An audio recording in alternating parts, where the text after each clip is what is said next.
بسم اللہ الرحمن الرحیم۔ کام کو چھونا ہے۔ ایک شخص چھٹے ایمان کی خدمت میں آتا ہے، مولا کہ مولا مجھے لگتا ہے کہ میں منافق ہوں، میرے وجود میں نفاق ہے۔ امام نے کہا ایسا کیوں لگتا ہے؟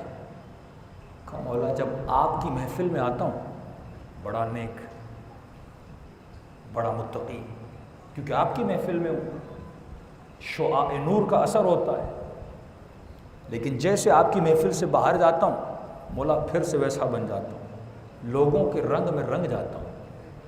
مولا آپ کا شیعہ تو ایسا نہیں ہوتا نا، جیسا آپ کے ساتھ ہوتا ہے ویسا بات، یعنی مومن مجلس میں آئے تو بڑا تمیز میں، اخلاق میں، مولانا سے ملے تو السلام علیکم مولانا، کیسی طبیعت ہے، لیکن دوست پہ غصہ آ جائے تو گالم گلوچ۔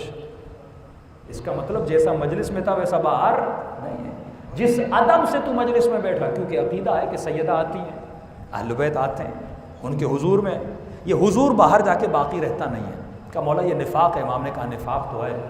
پھر کہتا مولا کوئی ایسی نشانی بتائیے اگر میں آپ سے بہت دور چلا جاؤں، مثلا آپ کو دیکھ نہ پاؤں، کسی اور شہر میں ہجرت کر کے چلا جاؤں جہاں پہ آپ کی محفل میرے نصیب میں نہ ہو، جیسے ہم آئے، ہمارے نصیبوں میں اہل بیت کی محفل نہیں ہے، نصیبوں میں یہ مجلسیں ہیں، یہ علم کی محفل ہے۔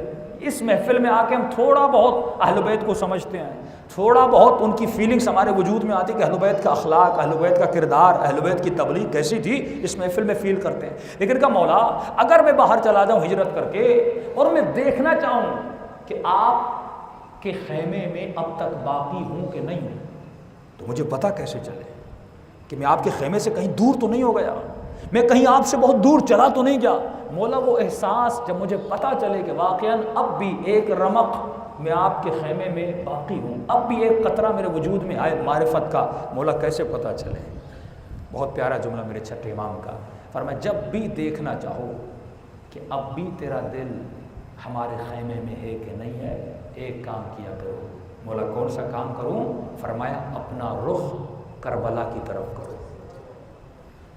اور میرے مظلوم دادا حسین کو سلام کیا کرو اور اس کے مصائب کو یاد کیا کرو۔ اگر تم نے رخ کیا، یاد کیا، سلام کیا، اگر یہ سب کرنے کے بعد تیرا دل ٹوٹ جائے اور تیرا دل کرے کہ تو روئے، تیری آنکھوں سے آنسو آنے لگے، تو فرماتے سمجھ جانا اب تک تو ہمارے خیمے میں باقی ہے۔ لیکن اگر حسین کے مصائب پر بھی تجھے رونا نہ آئے، اسے یاد کر کے بھی تمہارا دل نہ ٹوٹے، تو سمجھ جانا یہ دل پتھر ہو گیا، گناہوں کی قساوت نے تمہارے وجود کو کالا کر دیا، یہ اتنے دھبے لگے کہ اب حسین کا غم بھی تمہارے دل کو نرم کر نہیں پا رہا۔ اسی لیے فرماتے صبح اور شام حسین کو سلام کیا کرو، یہ ٹیسٹ روزانہ کیا کرو اپنے وجود کا، کم از کم ہفتے میں ایک بار کیا کرو۔ اسی لیے کہتے ہیں زیارت عاشورہ روز پڑھو تاکہ دل کی نرمی باقی رہے، وجود کی نرمی باقی رہے، صلاحیت بنے اس دل میں کہ جب ولایت کا بیج آئے، جب اہل بیت کا فرمان آئے، تو یہ فرمان، یہ بیج جب تمہارے وجود میں جائے ایک تنومند درخت میں